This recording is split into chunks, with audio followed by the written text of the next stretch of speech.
This is Melissa on the 14th of December 2025. I hope that everyone is doing well. The year is quickly drawing to a close. I am still very involved in the Cutting Through books, and I don't have the date that we're going to press, but we are in the next round of proofreading, and I think it's going well. I really do. But it's just more involved than I anticipated when I first announced this 4 or 5 weeks ago. But it's all good. And so because I have a lot of things that I am working on right now, my upcoming schedule might be different than normal. So I don't know yet how, but I'm just saying I'm pretty sure I'll bring something to you on Christmas because Alan always did, and I think that's good. He talked about in this blurb that I've picked to go up today, which was from December 22, 2006, entitled Commerce, Christmas, and Caring. And he talked about how this is a depressing time of year for some people.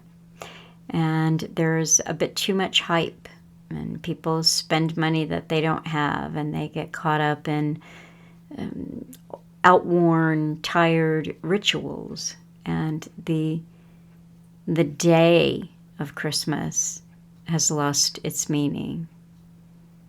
And the season around it has lost its meaning.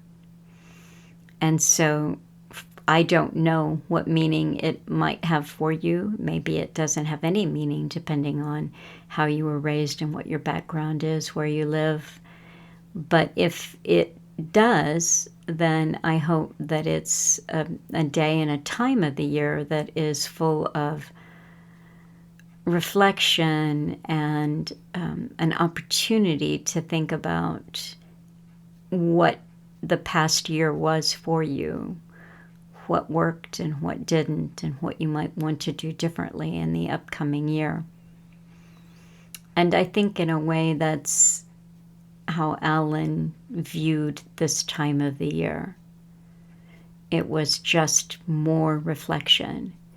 And we'd listened to a lot of good music, and he liked music that inspired, especially at this time of the year, that it be something that uplifts us, takes us out of the mundane into the super, into what is beyond what you could call eternal or timeless.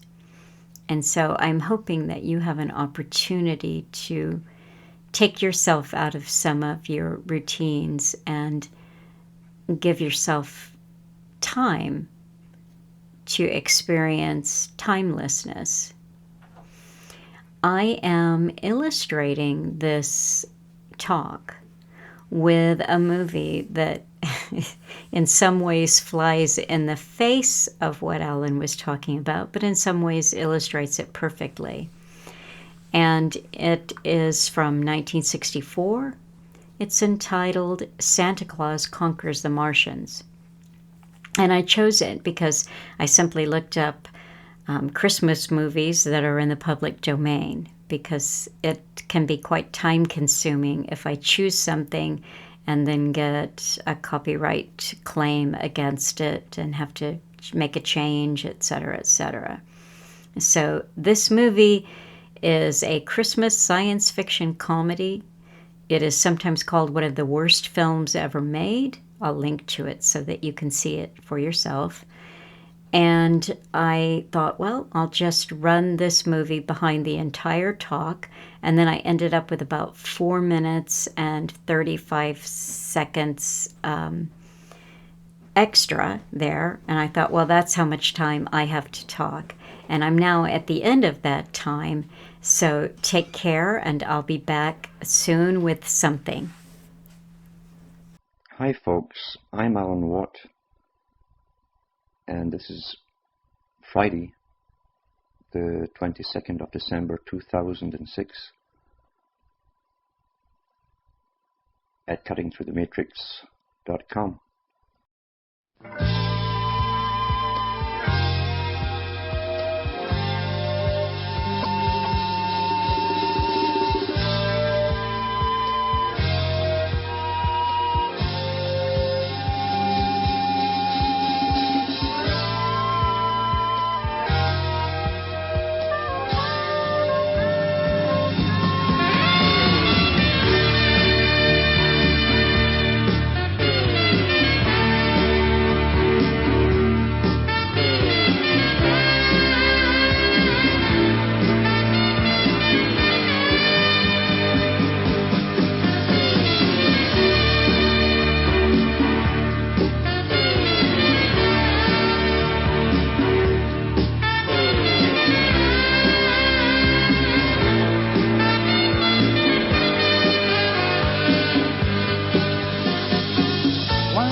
in your head and dead on your feet. Well, another crazy day. You'll drink the night away and forget about everything. This city desert makes you feel so cold. It's got so many people, but it's got no soul, and it's taken you so long to find out you were wrong when you thought it held everything. You used to think that it was so easy. You used to say that it was so easy, but you're trying now. Another year and then you'd be happy. Just one more year and then you'd be happy. But you're crying now.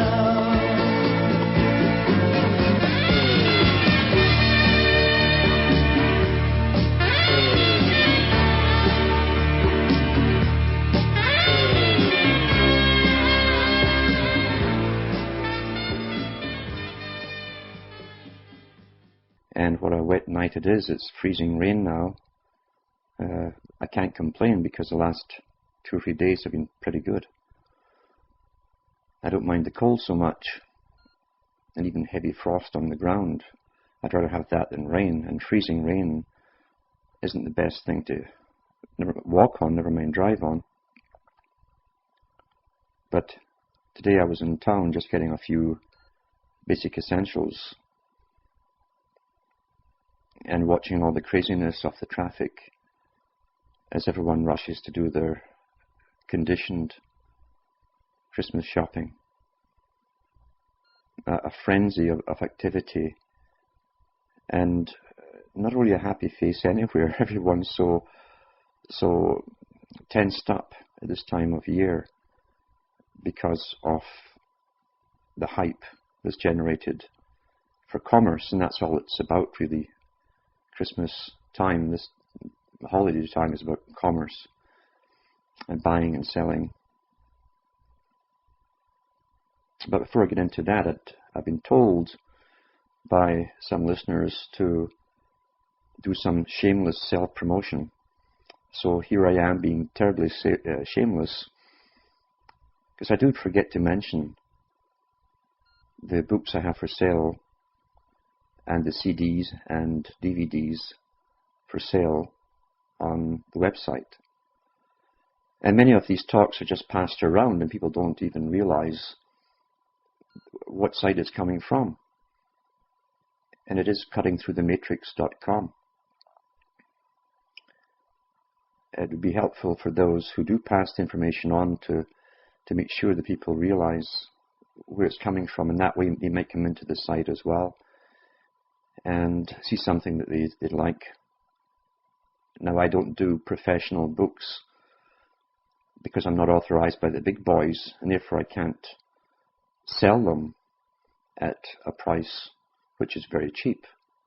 I've noticed some of the big boys almost give them away, and that tells you there's tremendous money backing them up, because they're giving them away for cost price pretty well.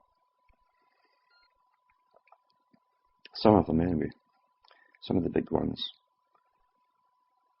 But the material that's in the book, or the books, the 3 of them, is completely different than you're going to get anywhere else. I don't give you the exoteric meanings, or even the supposedly lower esoteric meanings. I don't give you that. I'll give you a bit more than just that. For some of the higher meanings, I have to bring you higher through a form of education for it to make sense to you. And that really is the secret about teaching anyone. You can't just dump it all the truth on someone at once. You have to bring them up and up and up, a step at a time, so that when you give them something which is gold, they recognize it for its worth. Otherwise, they'll walk right over it and ask you the next question, and that's a very telling thing on the radio. I mean, on the telephone, I should say, when they phone me. Some people will rattle question after question after question, and I know by the response to some of the answers I give them, if they're just skipping like a record skipping over the scratches, that they haven't really got what I just said to them, which tells me they're not ready for the next step. And there's no point giving them something that's over their head. You can only give them what they can accept at the time. This is not new, it's always been this way.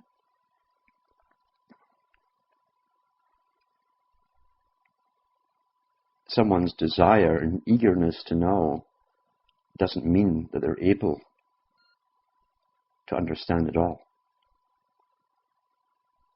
There are degrees of waking up and breaking out of the conditioned Plato's cave that we've all been brought up in.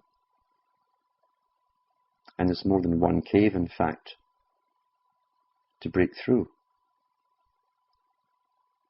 Some people are on the floor. Those are the zombies, the ones who believe the 6 o'clock news is all real, and they do believe they're being told everything that they should know. And that's what the media is for. They think it's there to keep them truly up to date with everything that matters to them. They also believe the schooling they had or the university training they had, that was the most advanced training that anyone's ever been given. They're on the floor of level 1 reality. There's no point in trying to get them off the floor. They have to be ready to try and step up themselves.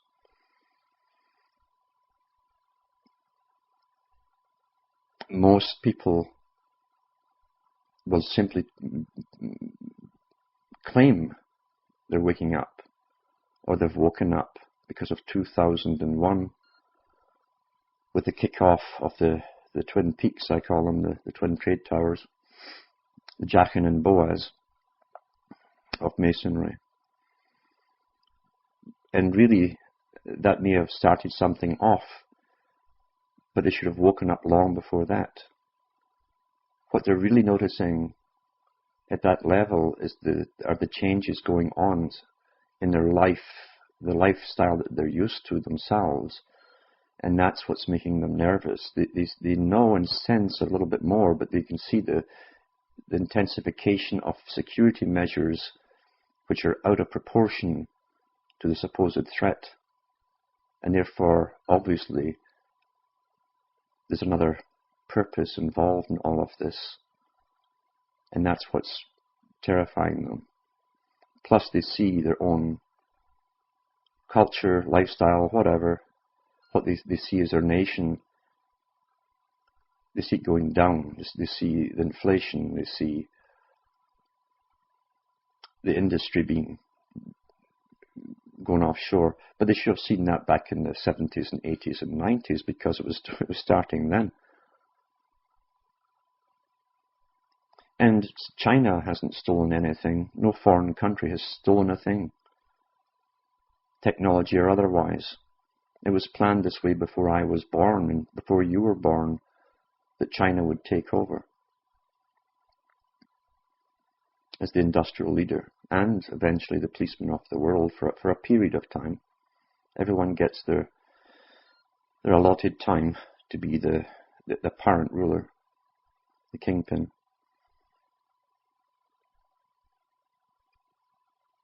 But during the GATT negotiations, which everyone floated through, all of that was set up then. That was the exoteric, the official signing agreements. In reality, as I say, this was planned before I was even born, because they discussed China rising in the 1930s at the Council on Foreign Relations and Royal Institute of International Affairs meetings.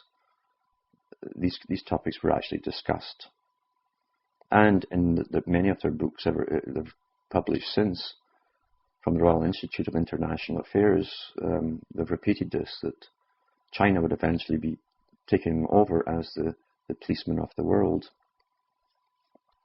Which obviously means that the US would sink down in the world. As long as the availability of credit is given to the public, they won't see the full impacts. It's only once credit was withdrawn slowly and gradually that you'll see the panic starting. Now, who knows when that will be? They can take their time. We live in a world of gradualism. That's why we don't notice generally the big changes. It's a step-by-step gradualistic process, intergeneration even, because they don't want to spook us too much with one major change. They like to do it incrementally because we adapt so easily that way without thinking. It appears more normal. But back to Christmas time, the holiday season, where no one's really terribly happy, except around midnight when they've had a few whiskies or something in them. And it's so interesting to watch. And you know the format, the media, the day after Christmas will be talking to people in the street on how much they spent for their presents this year.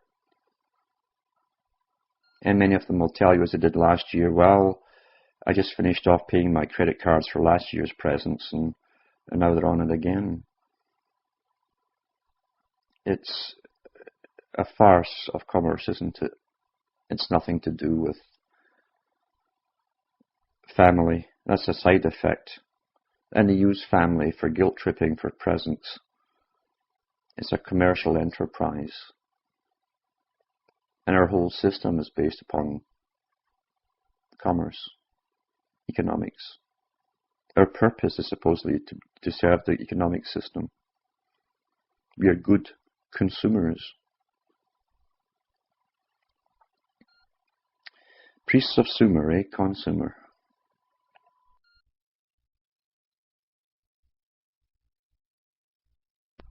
Before I forget, I'd like to also thank the 3 or 4 people who've given donations to the site in all this time, because that's appreciated considering the, I don't know, many hundreds of calls I've had just in the last year alone and the time I've spent on it. But people will tend in the society to try and suck you dry,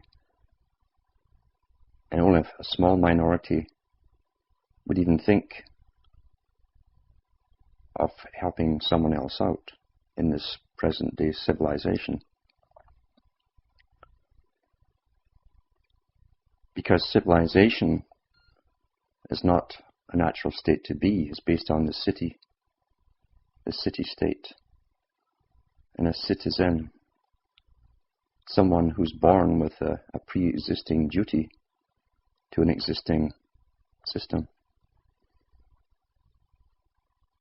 It's not a humane system, it's unnatural. It's only natural for those who are born into it, never questioning it. It never occurs to them to question the system at all, really, and where it came from, and who designs it, who plans it. They are allowed to believe it just evolves by itself. This particular time of the year that was supposed to herald something wonderful and something completely different at one time in different ages, because the same story in different ages, where the son of the deity comes into the world to save the world. Christianity changed it a little bit because it was bringing a system really for a Western world which had originated within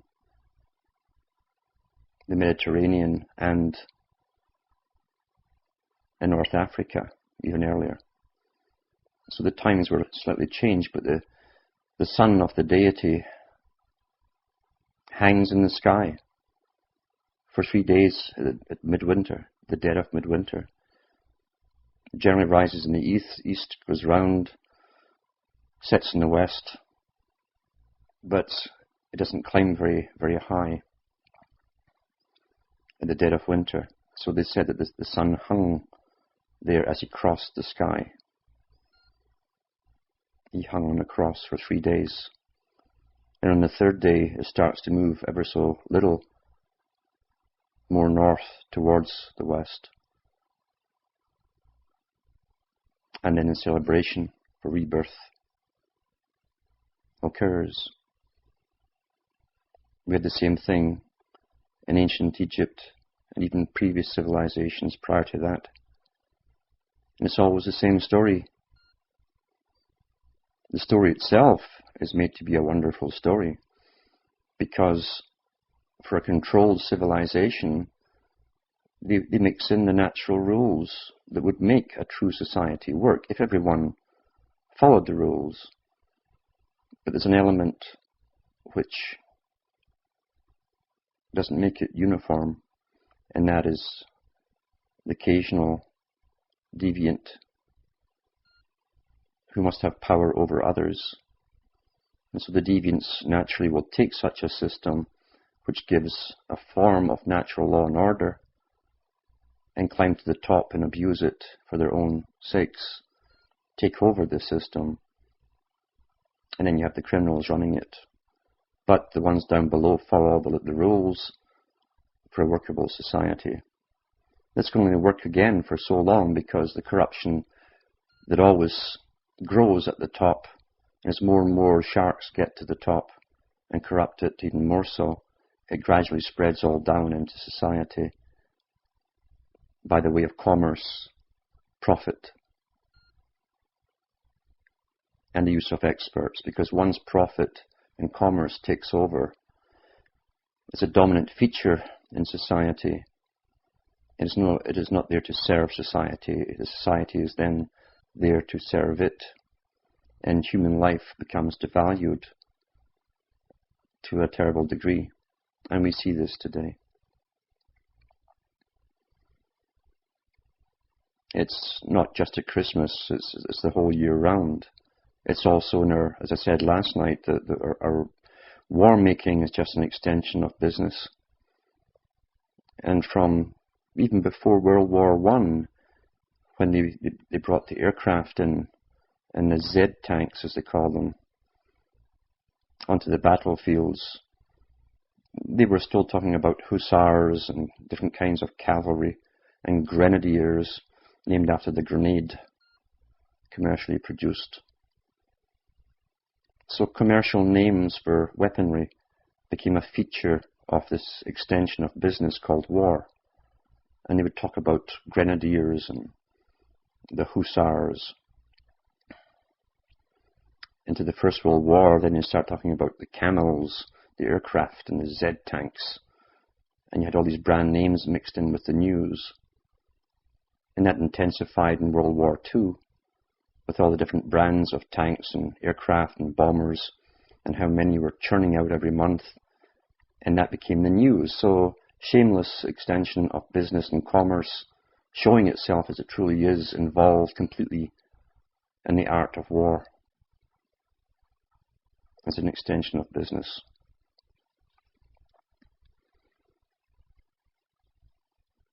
And up until recently, they've used, in the West, religion, mainly Christianity in Europe and North America, to keep the people passive,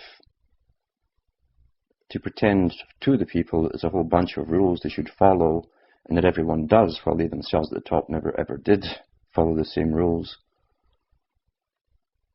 Because, as I say, to keep an elite in power, in a status of wealth and luxury, you need the labor of others to do it for you.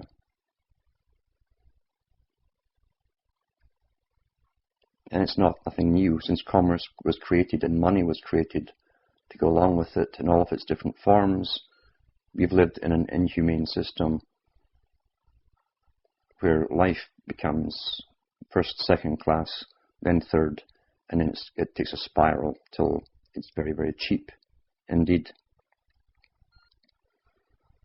And yet the Christmas idea, albeit a repetition of the same story in previous ages and even more older times, of the Son who comes into the world. And this is no accident, in fact, that even in the English language, those who created the English language used an Egyptian word for sun, because sun in Egyptian is the same word. The sun in the sky is S-E-N. You can put S-O-N if you wish. It's up to yourself, because often they omitted the vowels. And your male offspring was also called a son or sen, just as it is in the English language. That is no accident.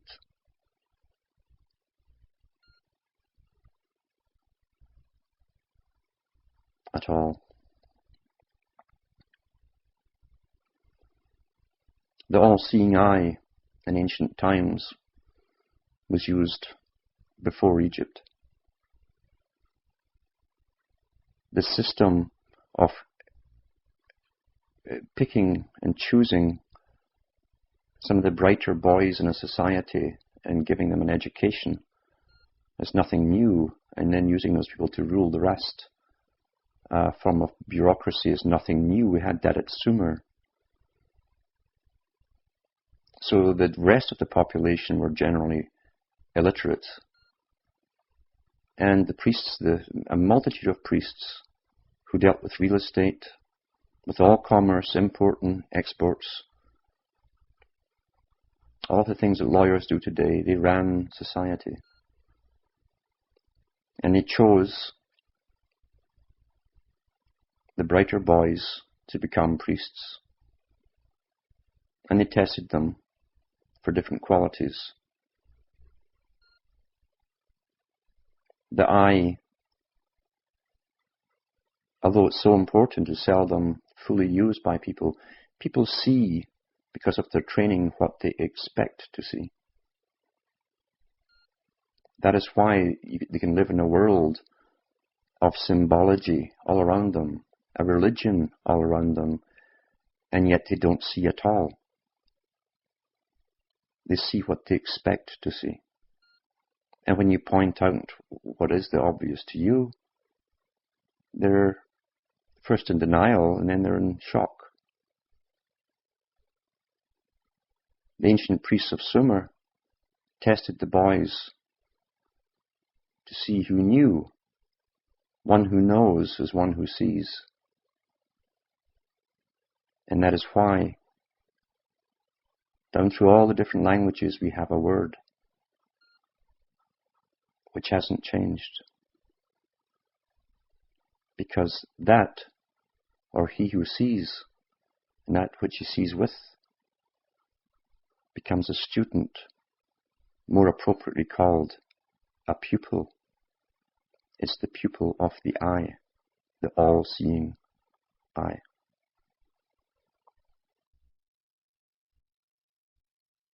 In my books, I go through some of this mystery religion. And on some of the earlier tapes I put onto CD and MP3s, 12 hours per disc, radio shows on worldwide shortwave radio, I talk a little about this. In one particular show, I talked about the meaning of the stars which rise, the constellations which rise at Christmas time. And those who wish and who can perhaps see this Christmas Eve on a clear night, go out and watch for the constellation Orion. And you'll see him come up in the east and go round, and you follow the three wise men of Orion's belt, because that's what it's based on. and line them up. And at midnight, look at the star which aligned they all point to.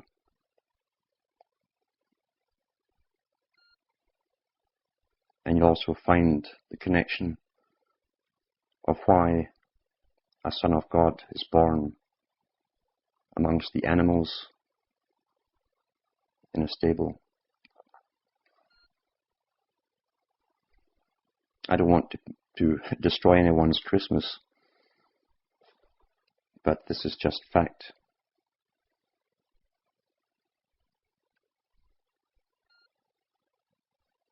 The idea behind Christmas, if everyone followed it, would give us a form of utopia if you didn't have a hierarchy that would hijack it. But it's in the nature of humanity to try and do that anyway. All of the attributes of deviancy, of power, can be found all down through the strata of society, from the top to the bottom. And it's not necessarily a tremendous intellect at the top. It's certain traits which make them so powerful. The psychopathic traits, the ability to con so easily and so well. You'll find that at the top and the bottom, regardless of education or class. And in a system based on commerce and profit, where success is regarded as getting as far away from poverty as possible, to even deviant extremes, when you're then worshipped because you're simply super rich, it can only be an inhumane society, since most people can never get anywhere near there. And no massive wealth is accumulated by honest work.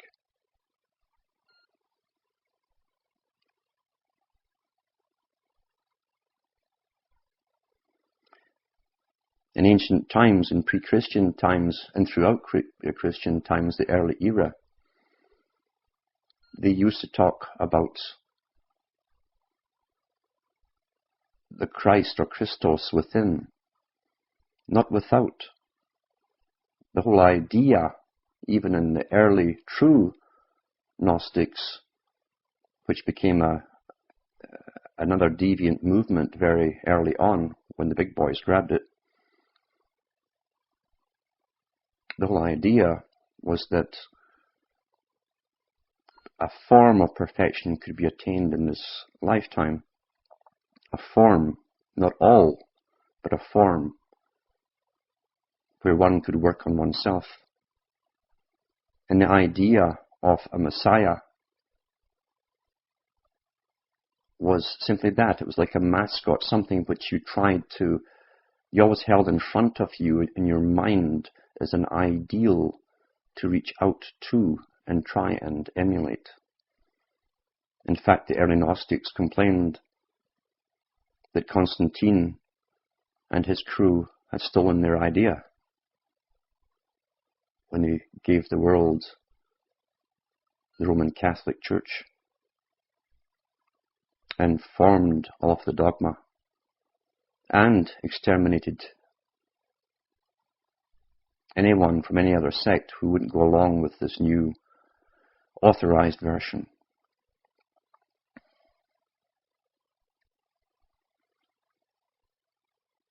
Because power simply transforms itself from one era to the next. And it was found that the Roman Empire had to overextend itself. They couldn't tax all their conquered countries enough to keep them in the massive luxury and waste and extravagance of the upper elite of the Rome. They couldn't tax them enough forever, and they knew this. And as they started to lessen the money to their armies, and their armies dwindled, they knew they'd have to fall. However, they were ready to transform and conquer the minds and the nations of people with a different type of warfare, which had been tried in even older times and had worked successfully. And that is what was done.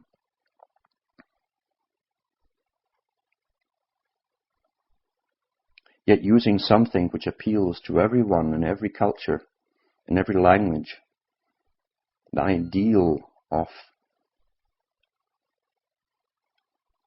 a form of self-improvement, which is reaching out for something bigger than itself, something out there, something which can also be connected to the self.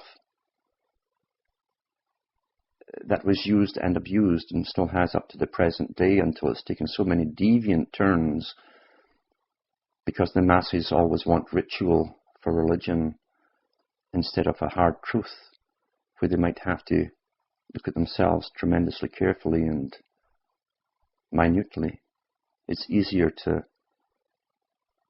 simply join a group, like a club, a social club, where you all wear the same badges or uniforms or suits and ties. I don't know why God needs a suit and tie in church as a way of respecting God. I haven't seen that written anywhere. But you'll find all these churches, everybody dresses up with their suits and ties, at least the men do, and some of the women too, I guess, these days. And I guess that's acceptable to God, even though the suit and the tie is a Masonic uniform. That's why it's the only authorized, respectable outfit to wear in court. It's a Masonic uniform.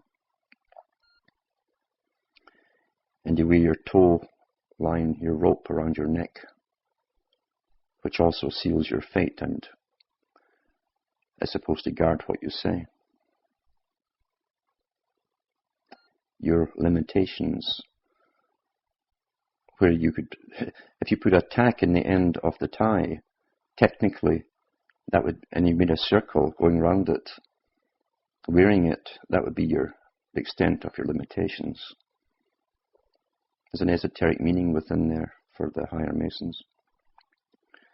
The lower ones are never very sure of anything.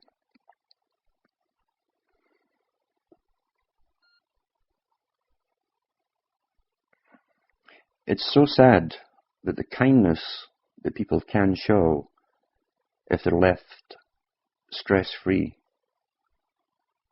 it's so sad to see how it's been taken over in a system of corruption which is anti-human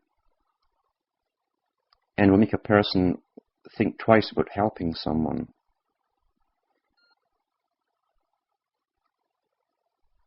Through fear, because our system runs on the fear of poverty, loneliness, sickness, hunger, lack of care, medical care, friends, isolation, all of these things. That's what the system is based upon.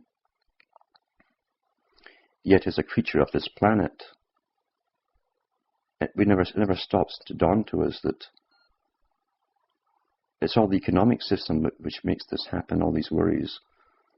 Outside of the economic system, in commerce and money, you don't find that in the so-called primitive civilizations. You don't find that at all. They don't have to second guess, should I help someone or not? They simply do it because they have nothing to lose by doing so. In this world, the first thing is, what will I lose if I help so-and-so?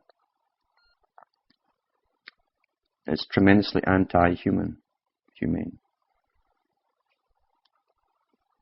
Life becomes cheap.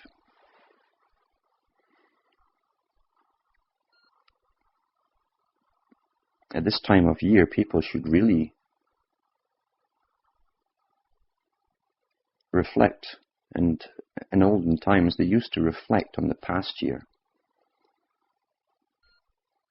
All the changes that happened within themselves, the people they'd met who'd come and gone in their lives in that year. Instead of, like today, they gasp and drink that they've managed to make it through another year without being driven into the poorhouse, or they've kept their job.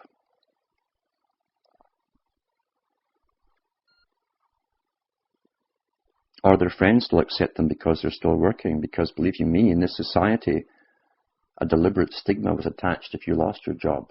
And I saw that in Britain to people in the 70s as they were taking all the jobs away. Each time I returned to Britain from Europe, the stigma of those who had lost their work as the factories closed down was terrible. And it was encouraged from the top, as it still is today.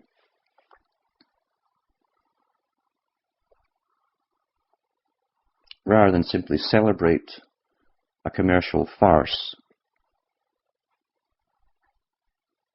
you'd be surprised at the occasional individual out there you've met in your life who might be terribly depressed at Christmas time, because that's what happens to many people who feel left out, or they've had their run of bad luck, so to speak, that year. And a phone call to them at the right time can make all the difference in the world. For there are many people out there who put on a good face to the world, but they're in terrible shape within. And we get the statistics every year of suicides and so on from such people, about such people, and what's happened. And the usual story is, well, they always seem so happy and it didn't occur, yada, yada, yada. But once again, in this inhumane system, you can live even close to people, and if they put on the natural show, which we're all taught to put on, you'll think they're just fine. And there's no harm in giving them a call whatsoever. You might be surprised.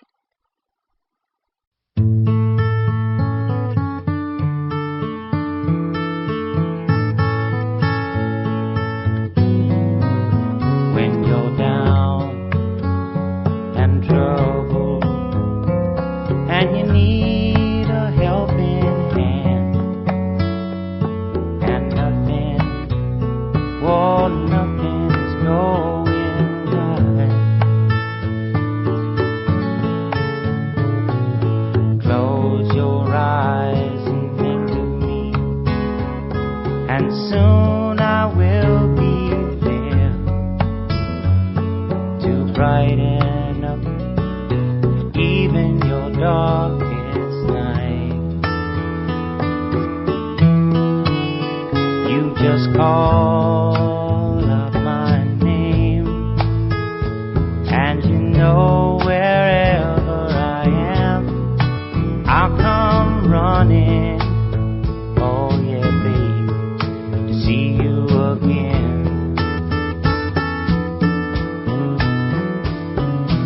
Winter, spring, summer or fall, all you got to do is call, and I'll be there. Yeah, yeah, yeah.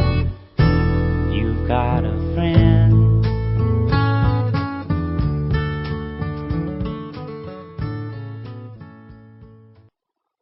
People generally spend this time with their family, and often those within their family are not the closest to them. We can pick our friends, but we can't choose our relatives, as they say. So it's a perfunctory thing for most people at this time of year to be with family.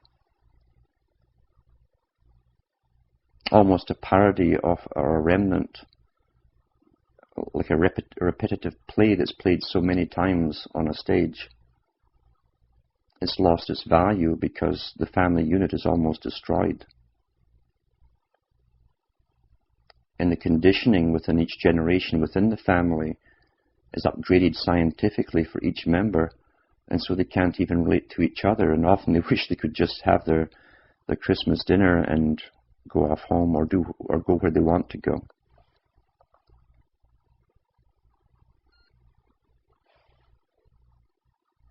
like following a ritual where the meaning has been lost. And the only reason that it's kept going at all at the moment is for the sake of commerce. If tradition didn't suit commerce, it would be gone very quickly.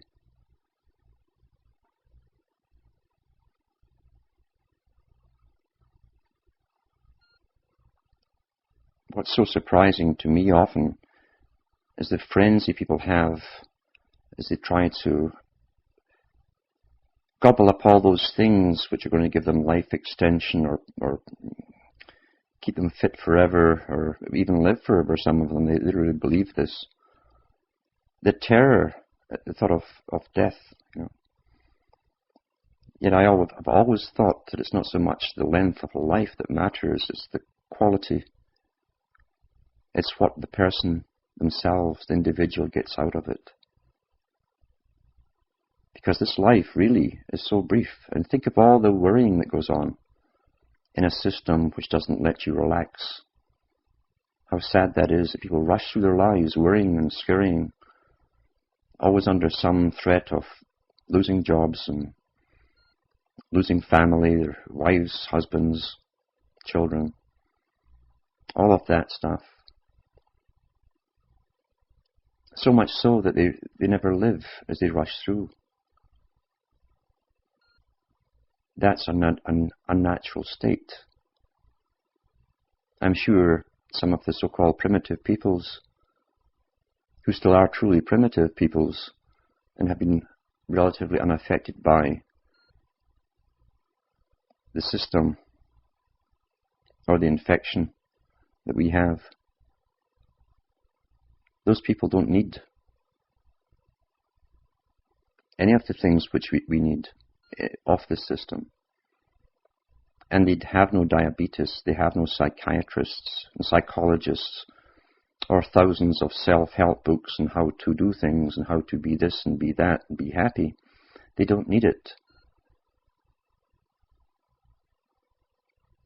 And they live to a fair good age, most of them. And they themselves have full meaning in their life, which makes no sense to the scientifically trained, who comes from the commercialized world, but has complete meaning to those people, to the individuals. Those who want a form of contentment in this world have to change their values completely and realize that they can't be judged by society. Ultimately, you are your own judge. It doesn't matter when you end up on your deathbed what society thinks of you. You will not be thinking of them at all, or anyone in society. You'll be reflecting on your own life, which is like the wink of an eye.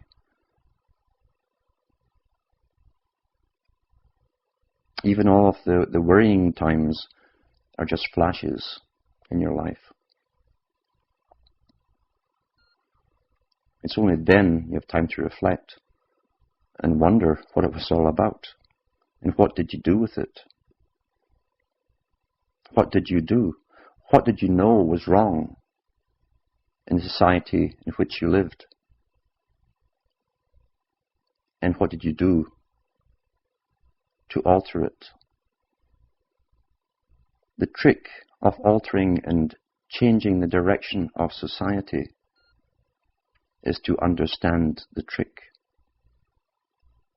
And the trick through the esoteric religion has always been to have at least two parties opposing each other, conflict. Long before Hegel had his name slapped on it, this process was understood in the occultic sciences.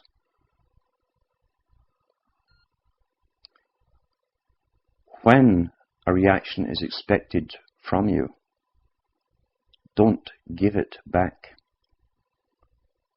Because if you do, you've just joined as the opposition on the chessboard, and you don't even see the chessboard, nor the players that are going to get moved in front of you and around you. That's been planned in advance by those who understand the game. To change society, you take it off in a direction which they did not choose. Oppositions end up fighting over the same thing. They come to a compromise, which is the synthesis of Hegel. And so the initiator gets to the point he wanted to go in the first place, in a faster pace, with the help of the opposition which he expected to come.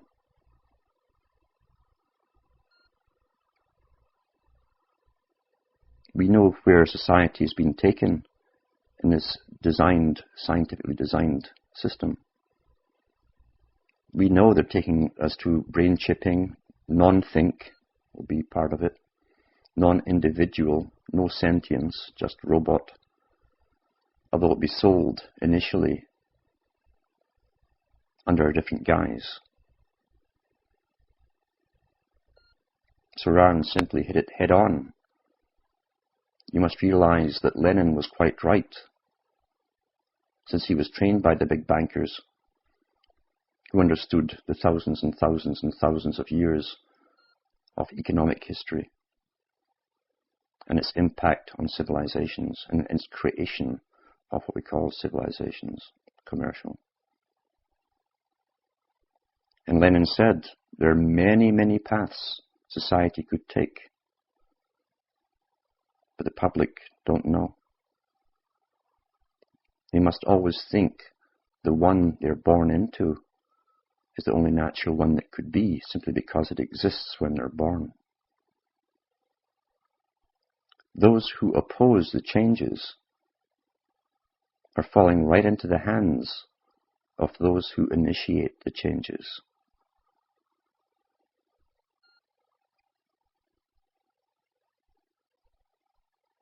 It's like judo.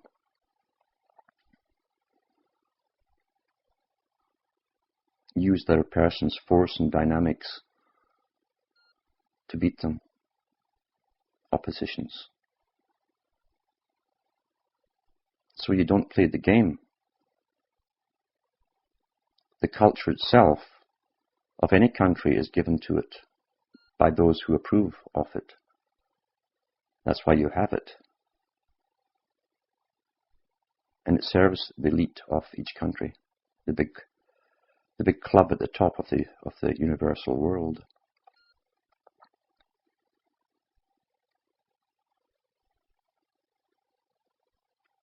To go off in different tangents is the only way for Mr. Rockefeller's window of opportunity to close in a direction which he didn't plan, and those behind him and those off the same club didn't plan. Once it closes, they have a hard time trying to steer society back into the direction they wish them to go. What direction could we take? First, you'd have to sit down and go through all the things that are wrong in this system. You'll find it's almost everything, because it's all based on money. Hard thing for people who are brought up in a system like that to let go of. Yet when they hang on to it, you're guaranteed disaster, because money is only a means to an end for the few who designed and control it in the first place. Eventually, the society they will bring in will be a system where you're born. In fact, you might be created to serve the state. Serve the state is through all the books from the Royal Institute of International Affairs, from the Rhodes Scholarships of Cecil Rhodes and Rothschild and others. It's the same script, because they're all one. The big octopus is one. It's one head. That's why they all say the same things.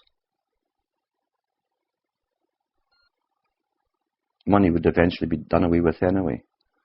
It's only useful as long as we are willing to accept it and pay for it to exchange things, which is really just labour again. It'd be a hard thing to let go for people, this working for your money seed as you pull the lever like the rats and have your rewards. Yet we're guaranteed disaster the way it's designed. It's designed that way.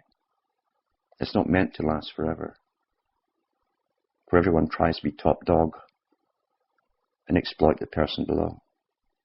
And then you're called successful if you succeed.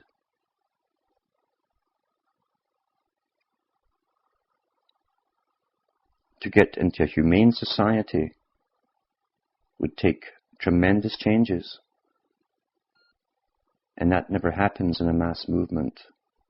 The masses will always take what appears to them to be the easier route, the easier choice between two.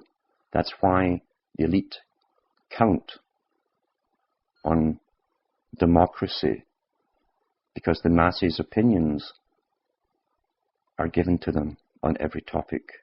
They are predictable. The elite themselves have always said that their only problem comes from the occasional individual who understands. It's like some of these movies we put out where someone sees, someone can see, and they'll say, oh, someone sees, like the movie They Live.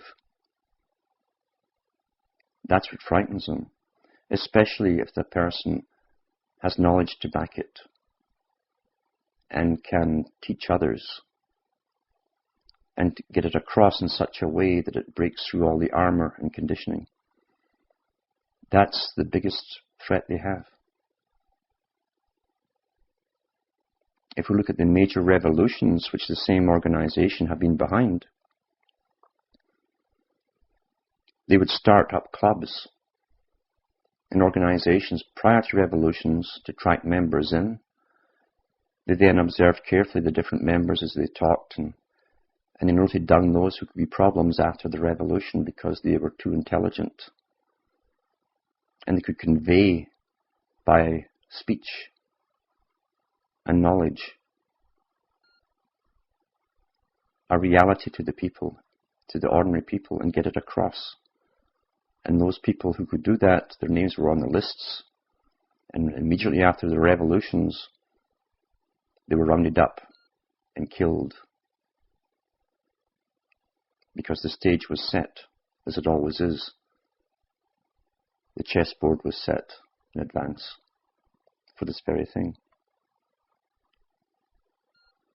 And that's why long before 9/11 came along in 2001, there were many fakes out there in the so-called patriot land of the USA, for instance, and other countries.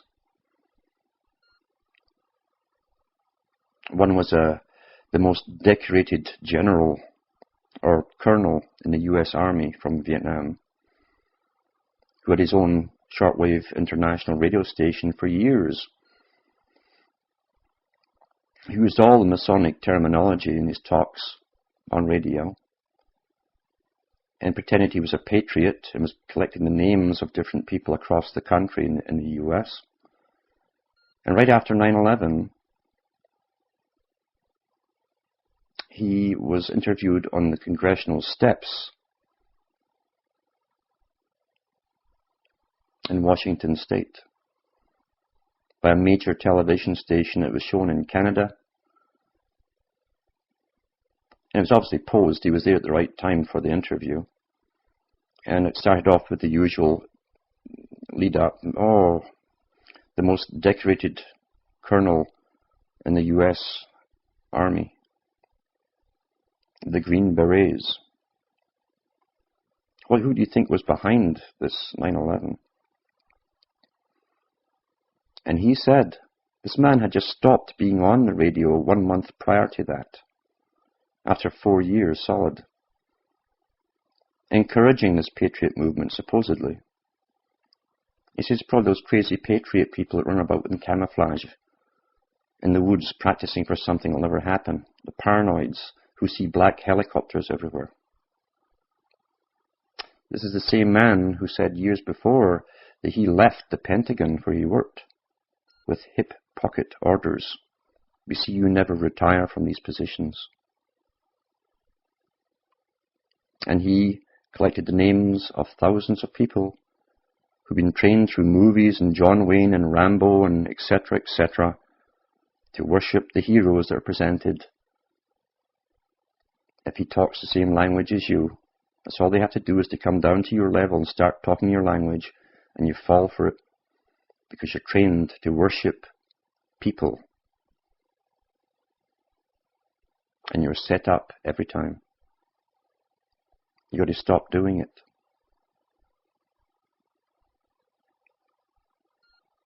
Some people have said to me, could you discuss the real meaning of Christianity? And I thought about it, and yes, I could ramble on forever and give you a 6 or 7 hours talk on the esoteric meanings of Christianity. But it would just end up in other people's books. As most of my other talks have done since the 90s.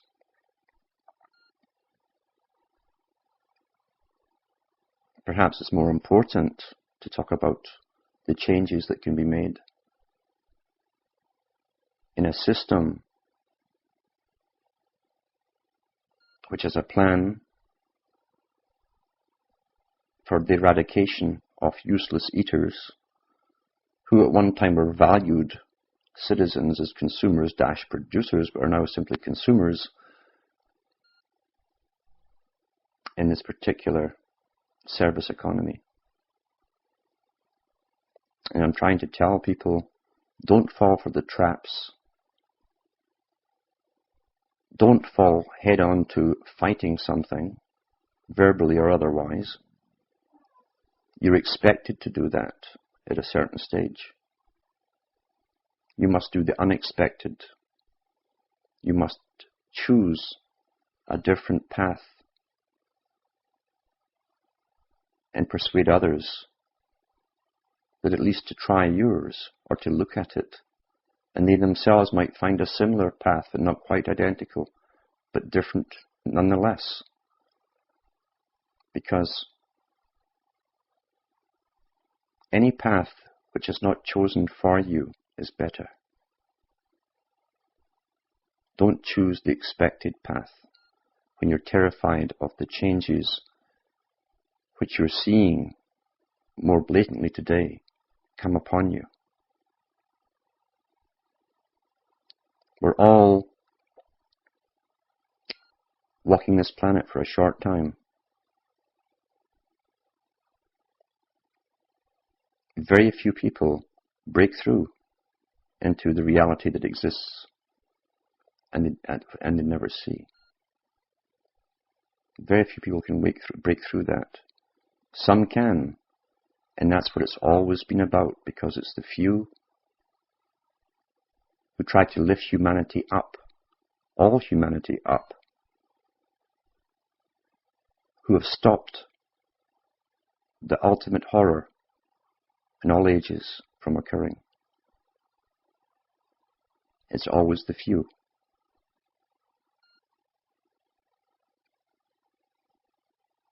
And they don't have to agree upon everything, except not to oppose that which they're expected to oppose.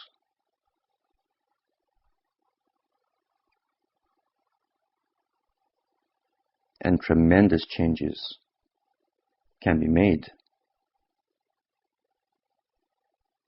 with no guarantees of a definite ending, except it would be an alternative ending to the one which is planned. And if it's not planned for you exactly, for the children and those who are growing up. There's nothing worse than leaving behind those with a mess, knowing that they're going to get the chop. That's incredible to me that people actually... And I've heard so many say that, well, thank God I won't be alive to see the final outcome of this. No, you'll be retired with your pension and go fishing, and then you'll die, and you've altered nothing. It's as though you had never been.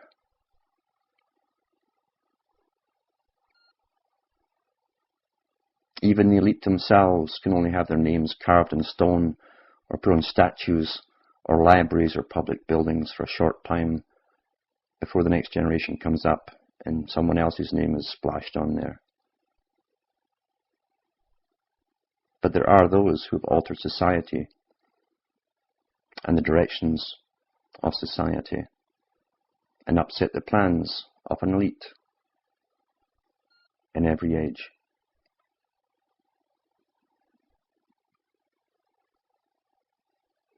And it can be done again.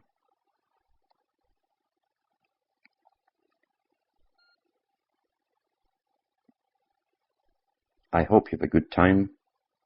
Stay safe. Tell those that you care about that you do care about them. And we'll see what this year coming up brings us.